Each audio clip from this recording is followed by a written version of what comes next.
आज सकाळी एक स्वप्न पडलं. स्वप्नात मी गावाकडे होतो.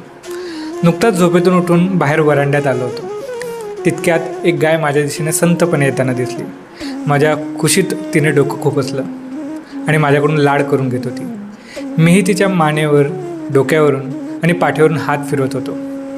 पण न जाणे का मला असं वाटलं जणू तीच मला अंजारते, गोंजारते, मला सावरते, माझ्या मनातल्या गाठी सोडते आणि मला माझ्याशी जोडते. सकाळी उठताना माझ्या चेहऱ्यावरचं समाधानाचं स्मित बघून भक्ती म्हणाली, खूप दिवसांनी हसऱ्या चेहऱ्याने जागा झालायस. मी तिला काहीच म्हणालो नाही. कदाचित मी अजून स्वप्नातच होतो. नंतर भक्तीला मी स्टेशनला सोडवलं आणि जवळच्या गार्डनमध्ये फिरायला निघालो. गार्डनमध्ये पोहोचल्यानंतर थोडेसे हातपाय हलवले आणि बराच वेळ झाडांकडे, पक्ष्यांकडे बघत बसलो. कानात पक्ष्यांचा आवाज, डोळ्यात ही हिरवाई आणि मनात मोकळा श्वास साठवून झाडातून डोकावणाऱ्या सूर्याला नमस्कार केला आणि तिथून निघालो. आज खूप दिवसांनी इतकं स्थिर वाटत होतं, जिवंत वाटत होतं.